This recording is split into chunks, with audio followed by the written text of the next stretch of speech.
Okay, so so far we've talked about a couple of different theorems. So we'll continue our discussion of theorems.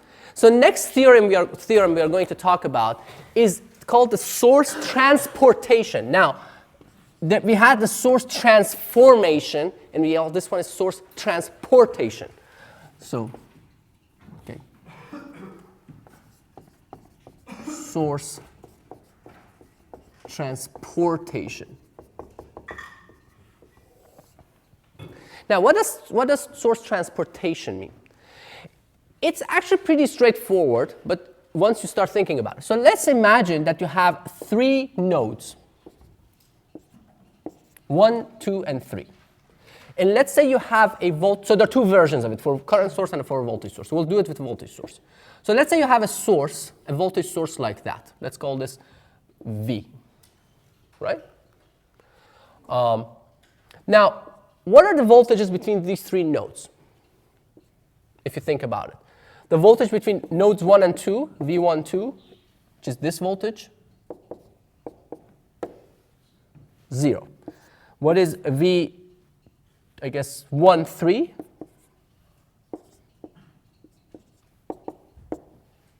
Is capital V, right? And so is V2, 3.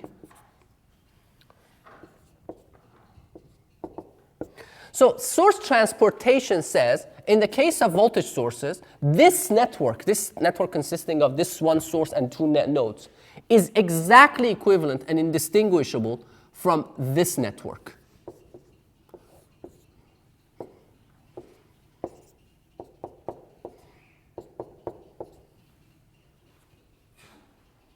So it says, in my head, thinking about these things as topologies, right? I think about this as a tube, like maybe a toothpaste tube. I can squeeze it in and then get it out, and it goes into these 2 branches, right? So I can slide this voltage source in there, and it splits into 2, in 2 opposite directions. Okay? So if you think about that, why is that true? Well, let's see. Let's compare the voltages here. So now, what is the voltage V12 in this new network? 0, right? Because they have 2 voltages in opposite directions and they are of equal value, opposite polarities. How about V13? It's V, capital V. And how about V23? It's capital V again, right? So since all 3 voltages are exactly the same at all times for all values of other currents and everything, so these 2 are equivalent. There's no other alternative. So you can always replace this with that. You can actually squeeze it out, or if you have 2 that are identical, you can actually absorb them into one thing. So that's the one for voltages, but we know that everything has a dual. So what is the dual of that for currents? Well, the dual for currents looks like this. So if you have a current source going between, let's say, node 1 and 2. So this is 1, 2. Again, it's a 3-node combination, and 3. And 3 can be attached to other things, but as far as we are concerned, it's this part that matters. This says it's equivalent to the current source being split into 2 currents, 1, 2, and 3, with the same values, I. Which again, you can see by looking at the total current that's drawn out of each node. So what is the total current that leaves node 1 in this case? Let's call those. So I1 is capital I, right? The total current that leaves node 2 is negative I, negative capital I, right? And the total current that leaves node 3 due to this circuit is 0, right? So how about it here? So the total current that leaves node 1 is capital I. The total current that leaves node 2 is negative capital I, because capital I is injected into node 2. And the total current that leaves node 3 is the algebraic sum of these 2, which is 0. So these 2 are equivalent. You're transporting a source That's what we call source transportation. This is actually useful, for example, in transistor circuits later on when you convert the pi model to T model or the T model to pi model. There are two models of the transistor. And we use this. We take a current source and put it somewhere, and then we take it out of the same place, and we do the same thing. This is also valid for dependent current sources and voltage sources. You can also do it with dependent current, because it's a mathematical relationship, right? So if I have a dependent current source going from this node to that node, I can actually break it into two dependent current sources that depend exactly on the same thing, and they're exactly the same, and use the same theorem. So let me give you an example of how it's applied and how it's used. So, or maybe a couple examples, perhaps.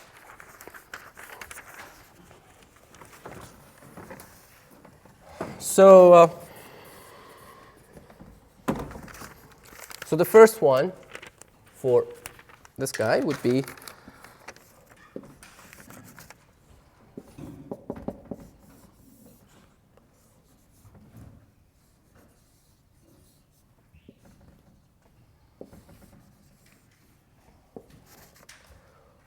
four ohms, 3 ohms, 6 ohms, 36 volts, and 2 ohms. And the question is, what is this current? And I'm going to just draw both examples here now, one for the current and one for the voltage. Now we'll come back to it later.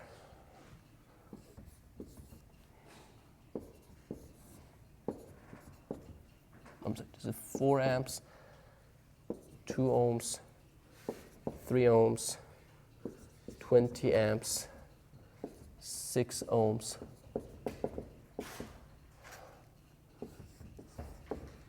and 18 amps.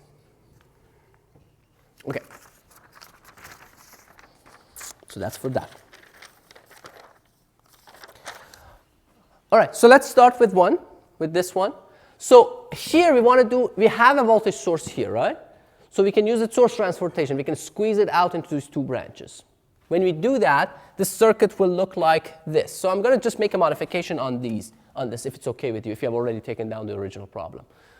So basically what happens is that I can put these two here, except for the fact that I forgot. What was the value of the voltage source? Okay, so you get a 36 here and a 36 here to ground, right? But when you do that, you notice that, okay, well, if you call this ground, doesn't matter. If you take this, you can actually take these two branches and put them on the outside. I can take this and put it here.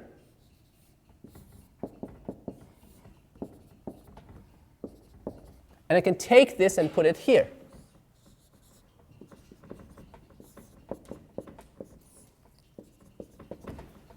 And get rid of these, right? Fair? So now, what do I have? So I have this thing. Now, I can actually even make it simpler by converting this to doing one of the two things, either looking at this and writing its equivalent, Thevenin equivalent, and showing the Thevenin equivalent of that one. Writing them as Thevenin. Now we can use some of the other things we've developed already. So what is the Thevenin equivalent of this one? What is the voltage you will see across this when it's open circuit, if it's not connected to anything? What is the voltage across here? If this is 36 volts, this is 4 ohms. Right? What is it? 36 volts. Forget about this. Imagine that this is not connected to anything. What is the voltage across here when it's open circuited? It's 4 ohms and 4 ohms and 36 volts. We have a voltage divider, right? So what's the voltage here? 4 ohms, 4 ohms. 18 volts, half of it, right? Right? The open circuit voltage is going to be 18 volts.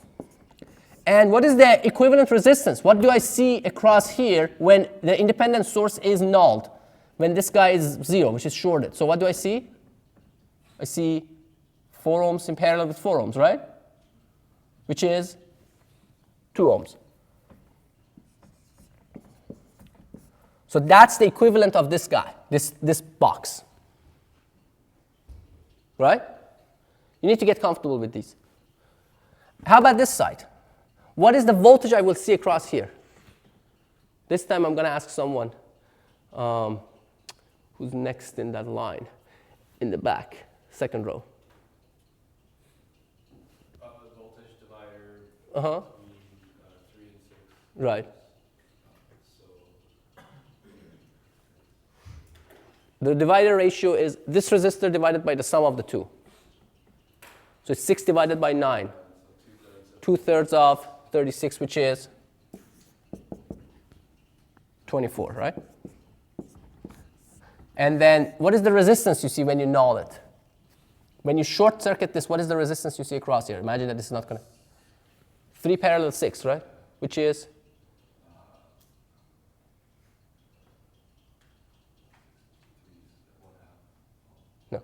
No. 2 ohms, yeah. It's 18 divided by 9. It's the product divided by the sum. Right? So it's 2 ohms. Okay, so that's what this is. So now I put that resistor in the middle, 2 ohms, and I want to find this current. Now this is a lot easier, right? So what is this current?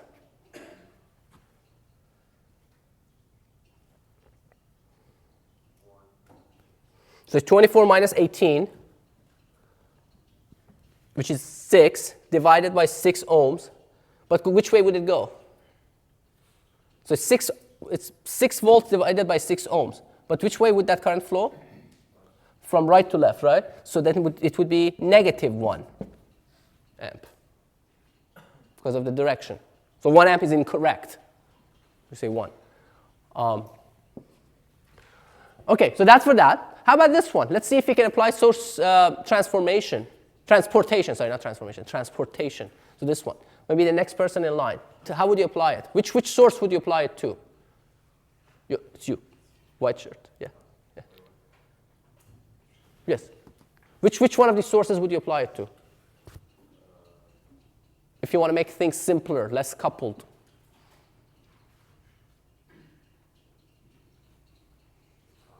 The top one, right? Because it's the one connecting left and right to each other. So you can actually separate the left and right. So you apply it. How do I apply it? I have this 20 amp thing going up. That would go down into this node and come back into this node. So when it goes down into the node, it would be an 18 amps in parallel with this guy, in parallel with the 3 ohms. Then I have the 6 ohms that's still there. And then I have to take this 18 amps back up. So I go, the 2 ohms is there. And then I would end up with the 18 amps going up to compensate that 18 amp that went down in parallel with the 4 amps. So what is this? This is equivalent to a single current source of what value? 6, yeah. In which direction? Up? 6? No, sorry, not 6. This is 20 and 18. What is it? It's 20 amps up, 18 amps down. What is the current? This is 20, this is 18. 2, exactly, yeah. Sorry, the font is too small. No. Okay, and how about this side? What do you see? 18 up, 4 down. 18 up, 4 down. 14. Yeah. Okay, 14 amps up. So you could actually solve this, but you can even make your life easier by writing the. Now you can actually apply the source transformation. So you can take this 2 amps and 3 ohms and convert it to a Thevenin, which would be what? So what would be the Thevenin of a 2 amps and 3 ohms? So what would be the voltage? You can write it like this, doesn't matter. So if I have a 2 amp in parallel with 3 ohms, 6 volts and 3 ohms, right? And then that one in the middle is still 6 ohms. Now the same deal here, 14 and 2, what do I get? 28.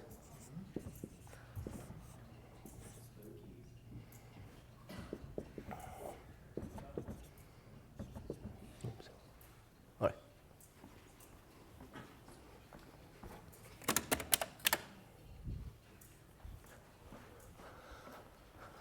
Okay, so what's the current in this thing? So this is what we are trying to find, right? This current, I. So which is this current, I equals question mark. So it's 28 on this side, 6 volts on this side, it's 22 volts across what? 11 ohms. So it's 2 amps in this direction, so this is going to be negative 2 amps. Yes? Can you explain how you determine the directions for the 18 amps when you split it? So the second picture. Here? No, to the right, to the right. Oh, to the right. So there's two 18 amp sources, right? No. Oh, you mean these two 18 amps? Right, yeah. It's the same direction as those two, right? I did that transformation from that. So this current source is that current source. This node is the third node. I took it down here and brought it back up here. So this is what I did. I said, forget about this guy, replace it with this plus that. 18 amps, 18 amps. That's what I did. Okay? Any other questions? No? Yes? Could you do it the other way, or would that be wrong? Or Could I do it the other way? You mean? yeah, like that way or that way? You mean this going up? Yeah. And okay, well think about it. Let's go back to the original representation. Do you agree that I could discuss it in this presentation too? So if I do this, so what you're suggesting, if I understood correctly, and correct me if I'm wrong, you're suggesting that is this also equivalent to going this way and that way, right? No, it isn't, right? Because one takes the current I out of the node, one injects that current into the node. So these are not equivalent. This is equivalent of this guy.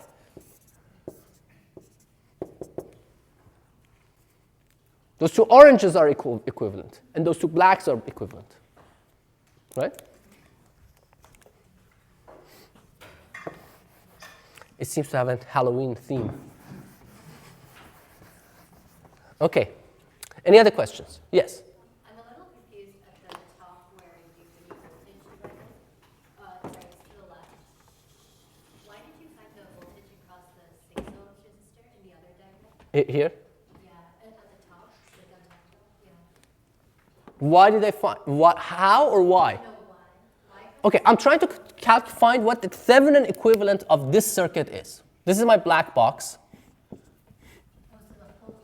The whole thing that has a circle around it. How do we determine the Thevenin equivalent? We look at the open circuit voltage, VOC, right? VOC across here, what is it? If this is 36 volts, it's a voltage divider between the 6 ohm and the 3 ohm, which would be 6 ohm divided by 6 ohm plus 3 ohms, which would be 2/3 of 36, which gives me 24. And then I said, okay, to determine the equivalent resistance, I have to null all the independent sources. Nulling 36 volts, whatever it is, it's basically a short circuit. It's a voltage source. So I'm looking at the parallel combination of 6 ohm and 3 ohms, which is 6 times 3 divided by 6 plus 3, which is 18 divided by 9, which is 2 ohms. So this is the Thevenin, this part. Let me just use color codes. This is that. This is that. They're equivalent to each other. Yes. Any other questions? No? Yes? This 6 volts? Okay. So I skipped a step, really. So do you agree that this parallel combination of 20 amps and 18 amps is 2 amps, right? So do you agree that what I have a circle around can be represented by this? Now, if I extend my circle a little bit bigger and make it into that, this is some Norton equivalent, right? So I do that source transformation. I converted it to a Thevenin like the other one. So when I did that, what's the voltage? The voltage is the product of these two. There's another way to think about it. Think about if you wanted to do a Thevenin equivalent of this circuit, what did you need to find out? Right? VOC. What is the VOC? The voltage across here. 6 volts. What is the resistance? Null the sources. This becomes open, you get 3 ohms. All right? Any other questions? Feel free to ask questions. I have no problem with you guys asking questions, as many as you need. Okay? Yes? So, as a problem-solving thing, is this just as powerful as nodal analysis, or is there some things that this cannot do? It's as just solving a problem? Yeah, just solve. In certain cases, it's more convenient, but in general, absolutely not. Nothing is as powerful as nodal analysis. Okay. Use my H-bomb analogy. But there are lots of problems we can't solve with H-bombs. almost there's no problem you can solve with H-bomb, essentially practically. You could argue that there's nothing you can solve with H-bomb. Right? Right. But, so this is basically, nothing is as powerful as nodal analysis. Nothing is nearly as powerful as an analysis tool by itself, pure analysis. But these are useful. These are important. Actually, I would argue that these are even more important than nodal analysis. Unless you're developing, let's say, circuit simulators 10 years from now, you will probably not remember nodal analysis exact details of it. You remember, okay, what you may remember, you may say, okay, there was a way of converting this problem to a mathematical linear algebra problem. I think there was a formal way of writing it. And that's fine. But what these things tell you, particularly some of these other ones like superposition and all those things, are basic principles of equivalency or reduction of a bigger problem to a smaller one. Or thinking, it gives you ways to break it into smaller units. You know, eventually, you want to be able to, again, this is a very rough analogy. For design, you want to be able to understand, create your own Lego blocks and understand them well enough so you can attach them to each other to do things that you want. Now, understanding these units is a lot easier when you simplify them to things that our brains can handle. When you create more abstractions, say, okay, so that's a Thevenin equivalent, that's a Norton equivalent of that. Okay, so I don't need to worry about that. So if I want to make this current 0, then I have to make this such and such to make that 0. And again, it's an example of an engineering principle. You may apply it in a completely different, you may apply it in a mechanical system, you may apply it in a financial system, but it's that kind of principle. So this is a platform for you to think about these things. Yes? By the way, why do you, for that one, why do you get -1 amp again? Because this side is 24 volts, this side is 18, right? So which way would the current flow? From left to right or right to left? From right to left, right? But the direction I've defined for this is from left to right, which is fine, therefore it becomes negative. If I had defined this, if I had drawn this, I could have basically, when I asked for the question, I could have drawn this arrow this way, and then it would have become 1 amp. But when that arrow is defined that way, that's the direction that's defined, and then it's an algebraic value of that. It can be positive or negative. And if you mess this up, it will mess everything up. If you're kind of inconsistent with your polarities, if you don't stick to your gun with the polarities and orientations of things, almost certainly things will break down. Any other questions? All right. If not, let's continue. So there's another theorem that I think actually is quite important. So let's move to the middle board. and start erasing stuff.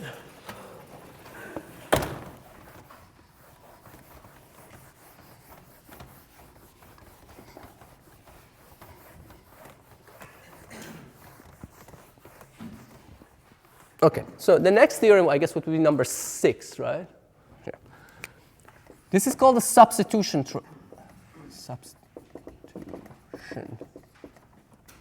theorem. This is actually very important in my mind. Not necessarily for this class. I mean, we use it in a couple of examples in this class, but in things that come later, particularly in electronics. And I'll tell you why it is, and you probably will forget it by the time you get there. So, I don't know. I'll tell you now. Maybe you remember. One or two of you may remember by the time you get there. So, the substitution theorem says the following. Says that if you have somewhere in a large network, so let's say this is a large network, and somewhere you have an element E that's attached between two nodes, nodes M and N, I don't know, doesn't matter. It says that you can actually, if this element has when it's in that network, within that network, it has a voltage V and a current I flowing through it. So this is that you can think about it as a resistor somewhere in a big network, one of the resistors or one element. It doesn't even have to be a resistor. It can be inductor or it can be anything. If you have a branch which experiences a voltage V and a current I, this is equivalent to, you can actually take out this element and replace it with a voltage source. Excuse me. Of value V, or you could take it and replace it with a current source, ideal voltage source or ideal current source of value I. Oh, lowercase I, sorry.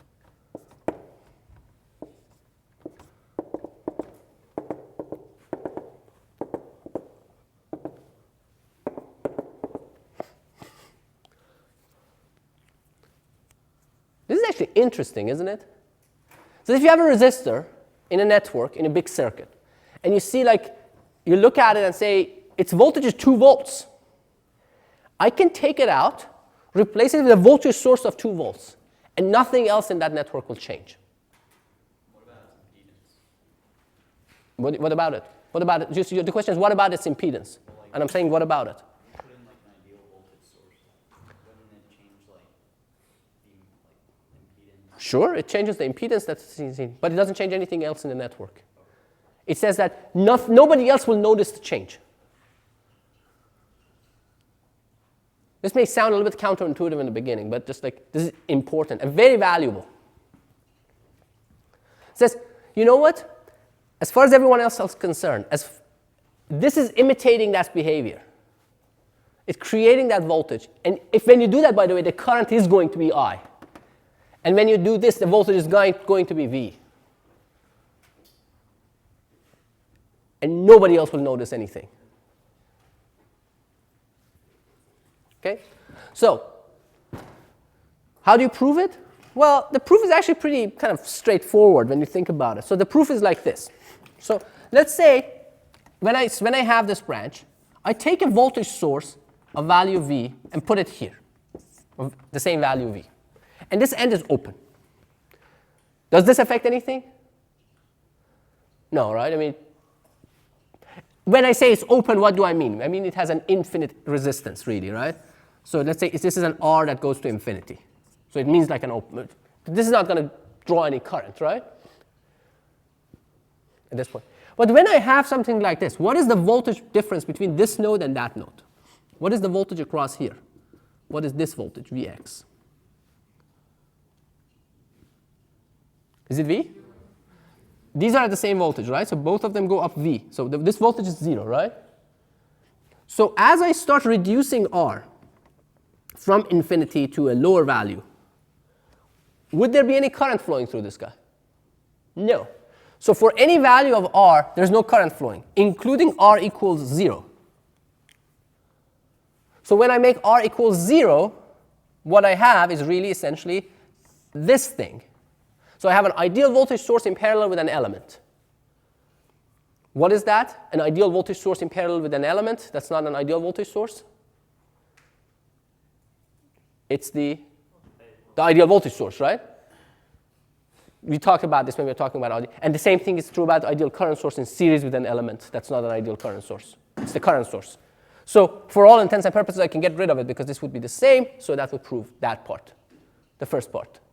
If I want to prove the second part, can I erase this? Okay. To prove the second part, I'll do this. Say, hey, you know, there's current I flowing through here, right? This is sure. Say, well, you know what? I put a current source in parallel here with this short of the value I. Said, okay. Would this mess anything? No. This current is going to be I. This is going to be I. And what is this current going to be? This I is 0. So I have an element, the current across which is identically 0. Can I replace it with an open circuit? Would it make any difference? An element whose current is always 0 is what? An open circuit, right? So I can replace this with an open circuit. So now I am in that situation that I have a current source in series with an element. That's not an ideal current source. which becomes equivalent to just the ideal current source. You don't need to worry about this.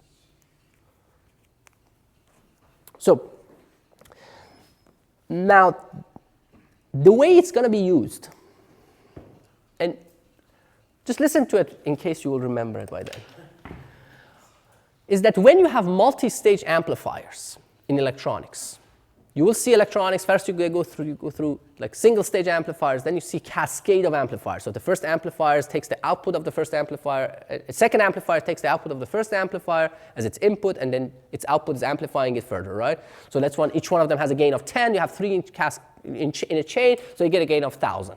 10 times 10 times 10, right? Each one of them amplifies by factor. That's fine. When you analyze those at a transistor level, what you do is that you calculate the gain of the first stage independently with the input resistance of the second one. So you take the input resistance or the input impedance of the second stage. So let's say you have amplifiers, 3 stages of amplification, right? And each one of them has an input resistance. Let's say, so let's call this A1, A2, A3, and each one of them, so this has an R in, let's call it R1, R2, and R3. So inside these things, there are a lot of transistors, resistors, other things, right? So when you're analyzing, you say, well, instead of analyzing all of them as a whole, I analyze this plus a load of R2, because that's what it sees, right? So this is A1 and R2. And I calculate a volt. So this is V in. This becomes some voltage, some V1, in terms of V in. So this would have some proportion. It becomes A1, V1, V in, right? That's the voltage that this network will have at this point. When you want to stage the second, when you want to analyze a second amplifier, you don't need to worry about what's inside this thing anymore. All you say is that I substitute all of this with a voltage source of V1 now. So I substitute this because I know what this voltage is, it's V1, and I assume that it's driven by an ideal voltage source at that node. And I repeat the same thing up to here. I analyze this with R3 as the load, and then I put this here, and then whatever our load is here. And I go through that process. I calculate, I reduce it to 3 independent calculations, which makes my life a lot easier. That's how substitution theorem is actually used. One practical example of that. Hopefully you will remember it by then. They say if you want to remember something, at least you need to say it to yourself 3 times at least. For some of you, it may be once, depending on your age. You know, as your age increases, that number increases. But so that's good. Anyway, so let's do a simple example just to see it in action, and we'll take it from there. So this example is pretty simple. So let's say, this is 20 volts, 4 ohms. 4 ohms,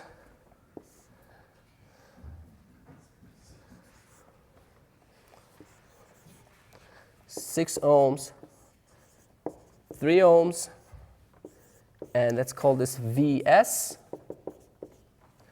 and then this is 2 ohms.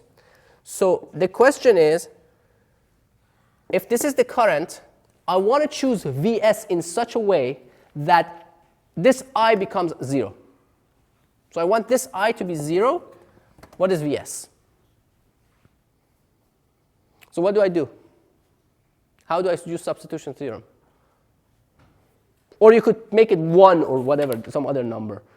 This is the simpler example.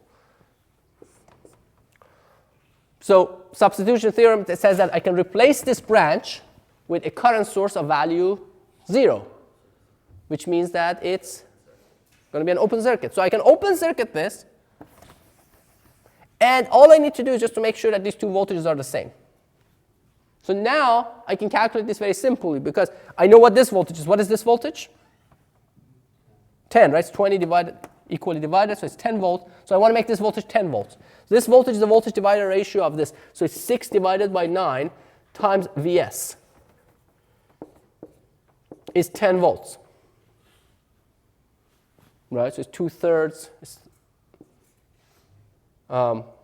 30 over 2, 15 volts. Make sense? Okay. Okay, so that's for that. All right, moving on.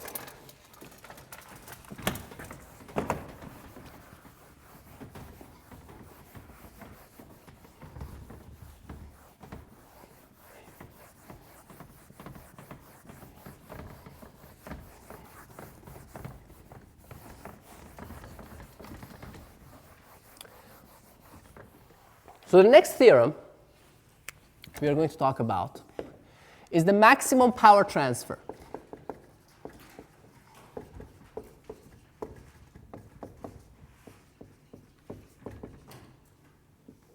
Maximum power transfer. And this probably you have seen somewhere. But so I'm going to go over it pretty quickly. So let's say you have a voltage source,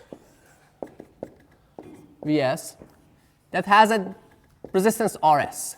The question is, so let's say you want to get most power delivered into this resistor RL.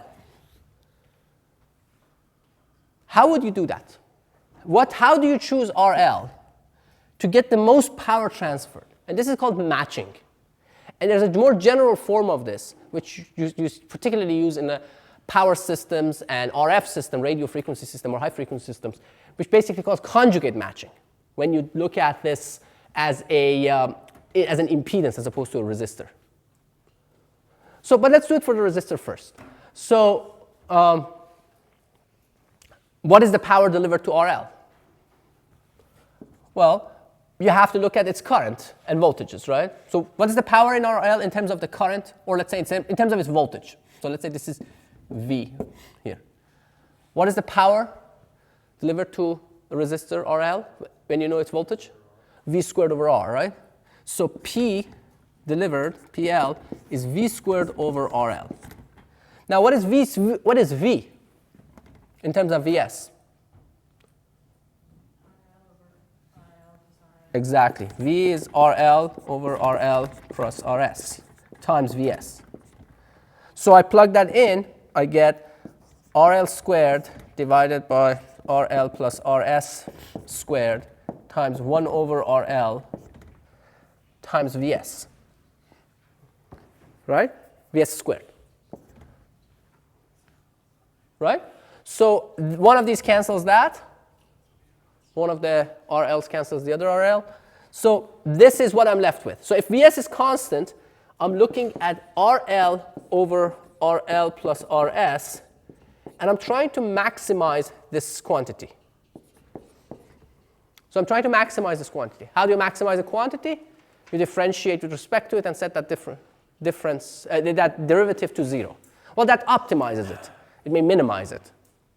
So you can actually plot this, and what you see when you plot this versus RL, P versus RL, you'll see that it looks like that.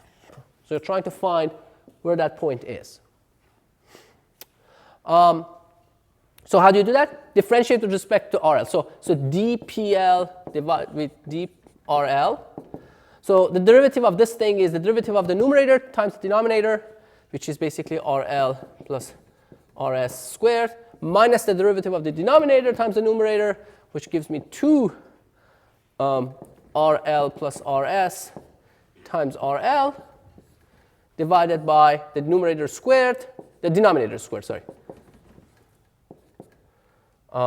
times Vs, which doesn't matter. So I'm setting this to 0. That means that the numerator has to be 0. One of the RL plus RS's cancel each other. So I'm left with RL plus RS equals 2 RL. One of these RLs cancels the other one. Therefore, RL must be equal to RS. So you get the maximum power transferred when this resistor and that resistor are equal. You can do it numerically. You just pick 1 kilo ohm and 1 kilo ohm, and then pick 1 kilo ohm and 1 ohm and 1 kilo ohm and 1 mega ohm. You may say, sometimes people say, wait a second, but the larger I make RL, the larger that voltage is. So I should be able to make more power delivered. No, why not? Because the larger you make this, the smaller your current becomes. So at some point it becomes diminishing and negative returns. When you do that, what happens is that your current becomes so small that the voltage drops totally. You get all of the voltage across here, but when you divide it by RL, it goes down. And the same thing is true if you make it very small. If you make it very small, yes, the current is going to be larger, but the voltage is going to be small. So it's a product of two quantities you're trying to maximize, right? This is really V times I. You remember power was V times I. So we just wrote it that way using Ohm's law. OK, any questions on that? No? All right.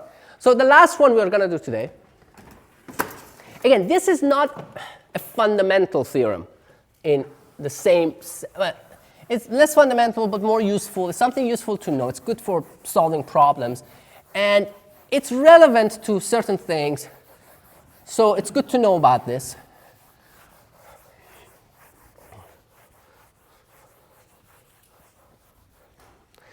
It's called the Y delta conversion, or delta Y conversion. I can put a number in front of it anyway, it doesn't matter. Which is a special case of mesh star transformations. So this is something that you will see and gives people in the beginning when they're doing circuit analysis sometimes trouble. If you see a triangle of resistors, let's say, just keep it consistent with my convention. Okay. A, B, C, 1, 2, 3. So you have a 3-node system consisting of 3 resistors forming a triangle, or delta. If you look at it upside down, it looks like a capital Greek delta. Excuse me. So it says it's equivalent to a star or a Y connected between these 3 nodes, 1, 2, 3. You can call this R3, R2, and R1. And R1 is going to be RB, RC divided by RA plus RB plus RC. And you can see it's symmetrical, right? Because this resistor is determined by this product of these two over the sum of all 3. So by that argument, then you can tell me what the other 2 are going to be, right? If I ask you what's R2 connected to this node, it's going to be product of what? The 2 that are connected to that node, A and C, RA, RC, divided by the same sum, RA, RB plus RB plus RC. And similarly, R3 is going to be AB, RA, RB, divided by RA plus RB plus RC. So it allows you to go from this to that. Or likewise, if you want to go backwards, it actually turns out that RA, that expression is a little bit longer. It's R1, R2 plus R1, R3 plus R2, R3 divided by, what do you think it's going to be divided by? It's divided by one of those 3 resistors. Which one is it going to be for RA? Which one has it? It has to be by symmetry. R1, exactly, right? Because if it were R2, then why not R3? You look at it in the mirror, right? So, and similarly, you can do it for the other ones. It's the same sum. So that's called a, because this looks like a Y, and if this is upside down, it's a delta. And generally, there are these transformations that are called mesh star or star mesh. So star would look like this. And a mesh is a connection of all possible resistors that can be connected among these nodes. In this case, it's a 5-way. So it's like that, it's like that, it's like that, that, and that, and that. So all of them are connected to each other. So these are mesh and star conversions. This is useful for a lot of, actually several different things, particularly 3-phase systems. Now, you may or may not deal with 3-phase systems. If you're dealing with power systems or power conversion, you will deal with 3-phase systems. The idea here is that you have 3 different sinusoids with 3 different phases. One is 0, one is 120, one is 240 degrees. So there are three vectors that are 120 degrees apart, and they're rotating, and then this will allow you to solve problems. Also, this is useful, for example, when you are trying to be annoying, give you those bridges with the resistors in the middle and all those things. You can convert it to something that's not a bridge, and then deal with that if you have to. Again, it's not a very fundamental theorem. It's a useful thing. Any questions? If not, okay, I'll see you next time.